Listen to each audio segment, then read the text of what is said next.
Welcome, viewers. Step back into the darkest night of ancient history, where a kingdom burned to ash. A golden temple stood as a proud beacon of faith, until a ruthless empire brought its fiery wrath. In 586 BC, the unthinkable happened. The holy city fell, and her people were chained. How did a kingdom chosen by the divine end up eating their own children in the bitter dark?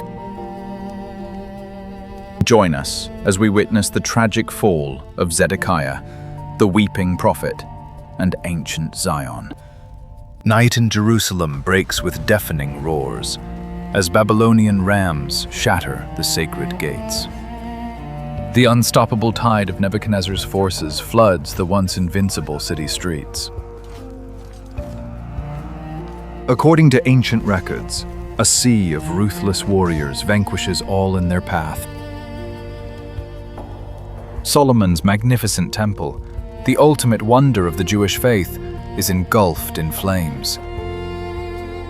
Thick, choking smoke obscures the falling city, while helpless women wail in absolute despair. Fierce soldiers strip away the gleaming gold from the Holy of Holies, desecrating the shrine. Sacred vessels and precious artifacts are ruthlessly plundered, melted down for pagan greed.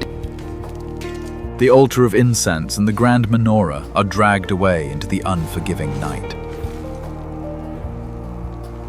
Centuries of divine heritage and prophetic promises crumble into ruinous, charred ash. Amidst this apocalyptic inferno, King Zedekiah, the last ruler, attempts to flee. But there is no escape from the wrath of the Mesopotamian supreme emperor's iron grasp. He is captured alive by merciless pursuers in the desolate plains of Jericho. Dragged back in heavy chains, the defeated monarch falls before dreaded Nebuchadnezzar.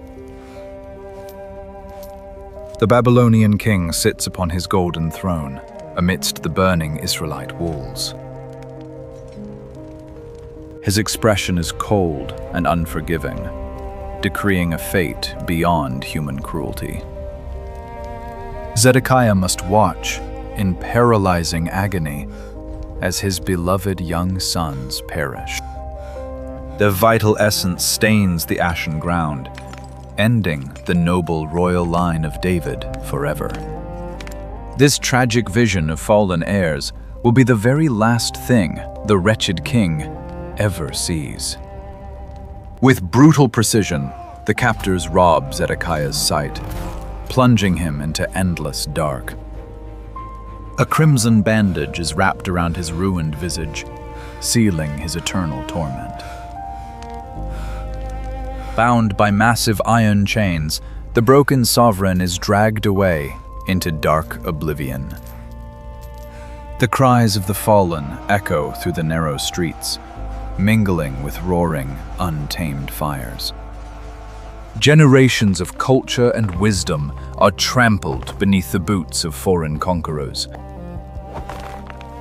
Even the mighty stone pillars of the temple collapse, sending sparks into the black night. How did a nation once blessed with prosperity fall into such an ungodly abyss? If you were the king, facing total ruin, would you surrender pride to save your people? This devastation did not arrive without fair warning. It was a deliberate collapse. The ancient texts reveal that the seeds of destruction were sown decades before the siege. To understand this nightmare, we must rewind the clock to a time of false peace and blind pride. Before the Babylonians ever marched, a lonely voice cried out in the wild in vain. The city was rotting from within, corrupted by avarice, idols, and decay.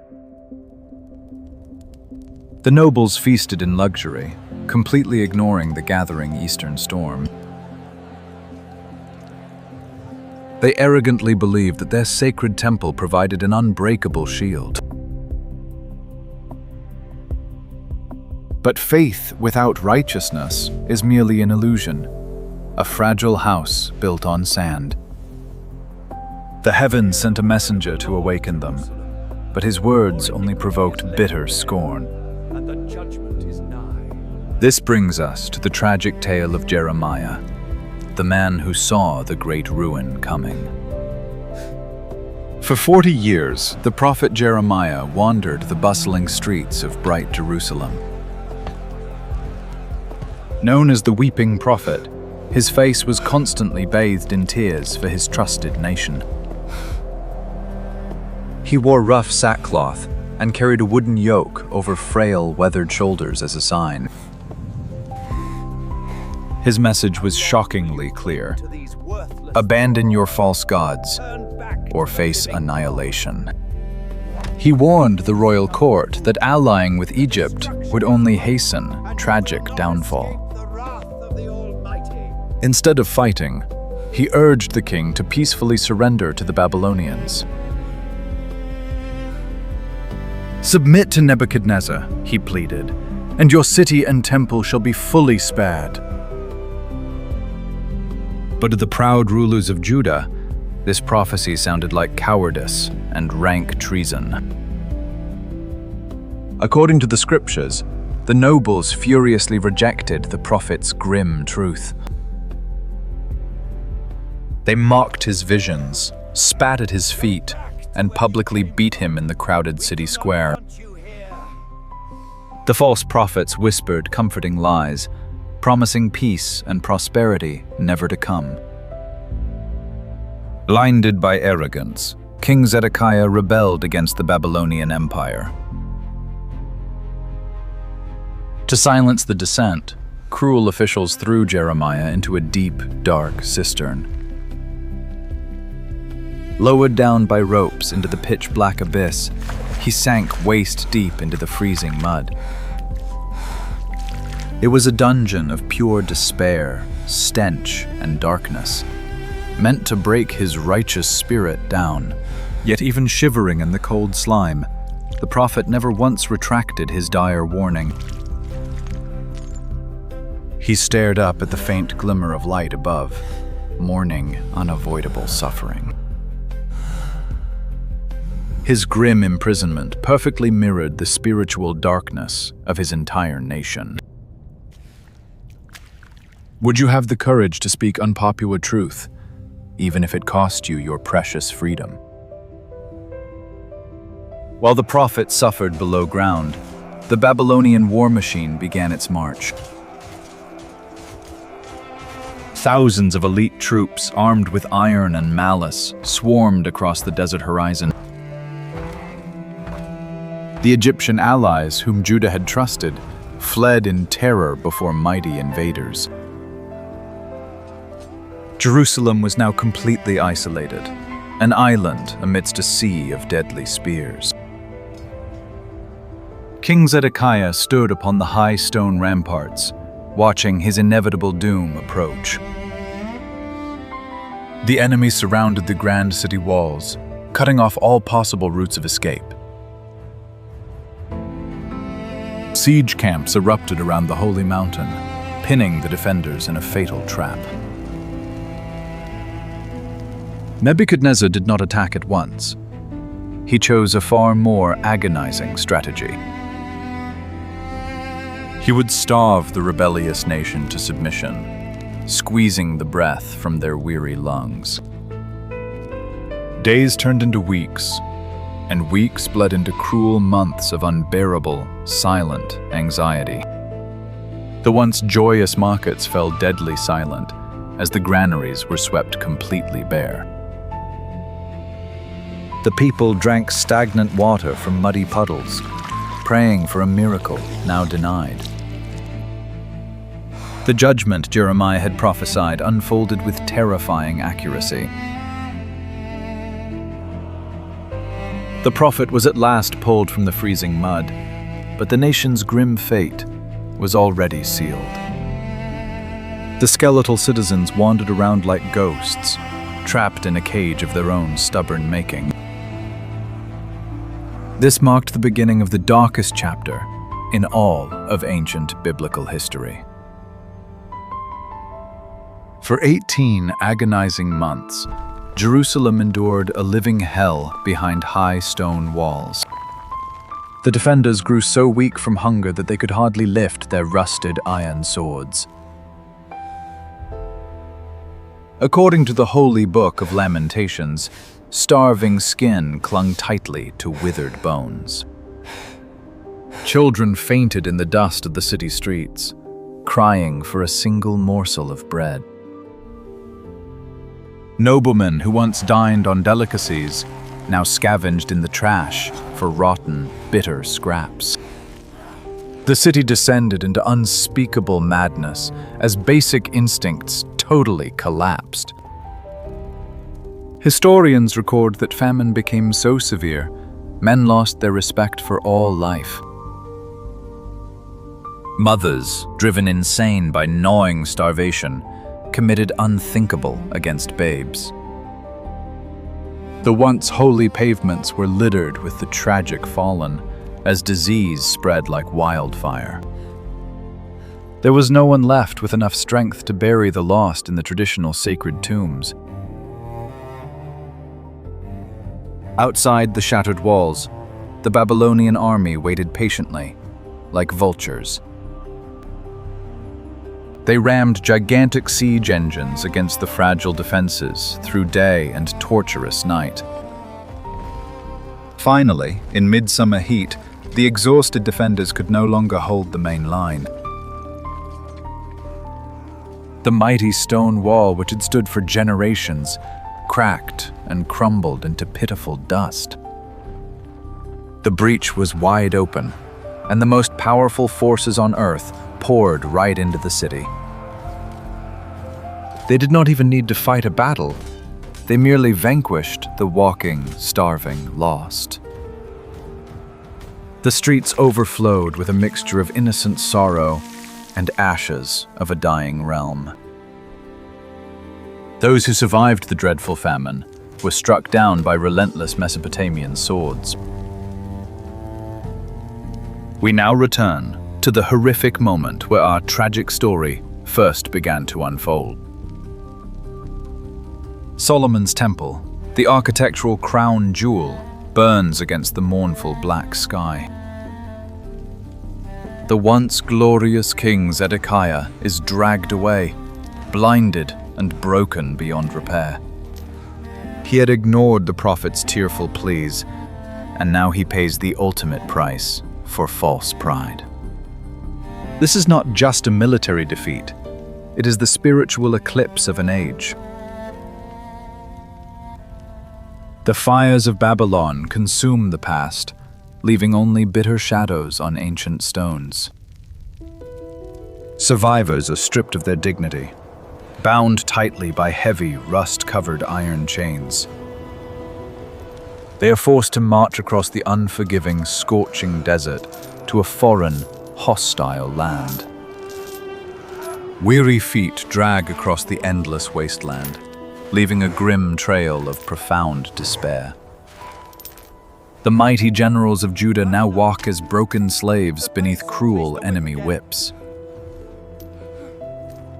Behind them, the smoking ruins of Jerusalem fade into the hazy horizon. The Holy Temple is gone, and the sacred Promised Land is violently stripped from their hands. A journey of 1,000 agonizing miles begins, a true march of sorrow for the lost. Men, women, and weary children stumble forward, driven only by the terrifying whip.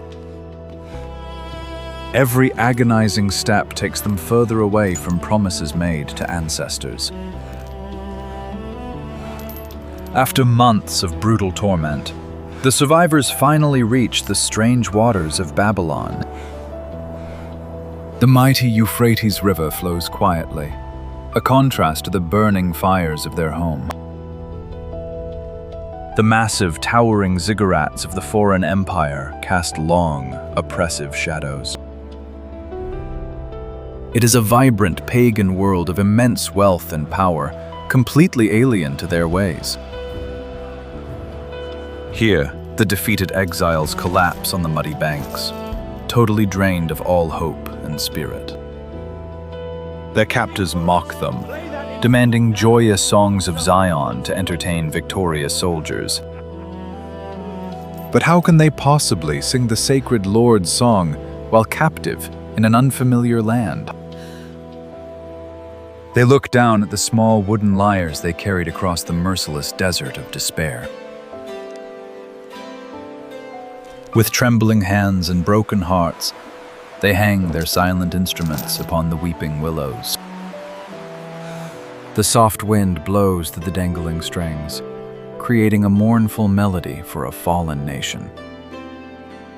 They sit down by the rivers of Babylon, burying tearful faces in weary, dirty hands.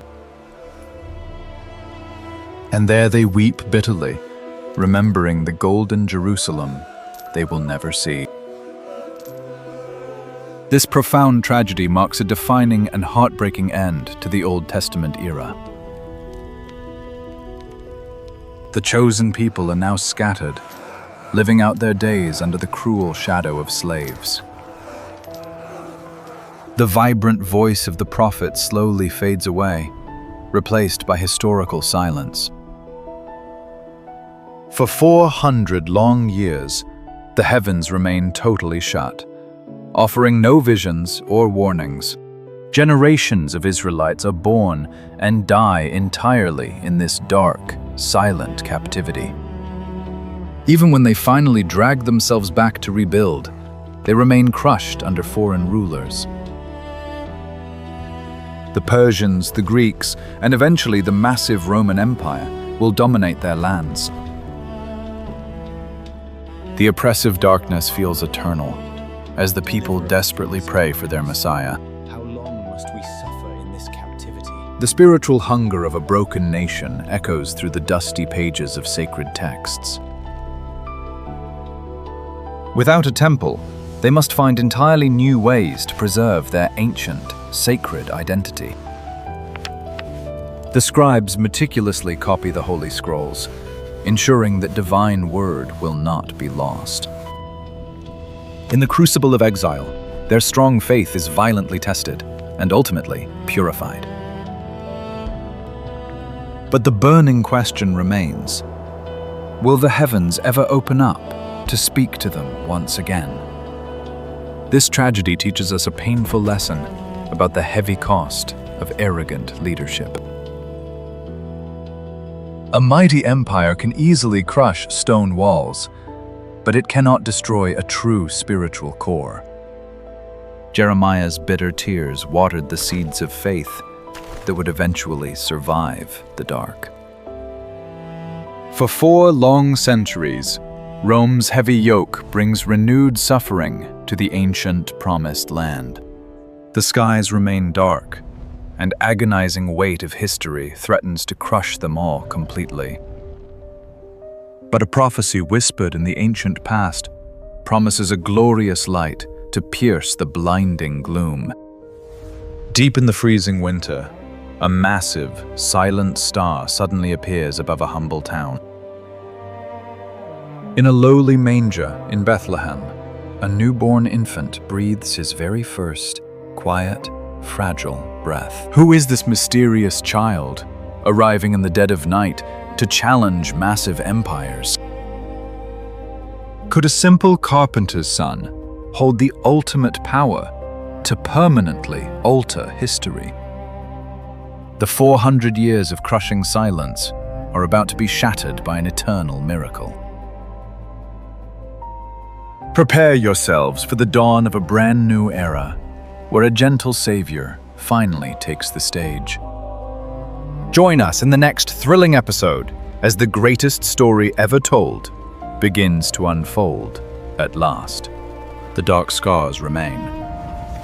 Was his defiance foolish pride, or a tragic, inevitable evil fate? Share your thoughts below. Did this ancient fall hold a painful, crucial lesson for the survival of faith? Please like this video, share it, and subscribe to our channel for more amazing history tales.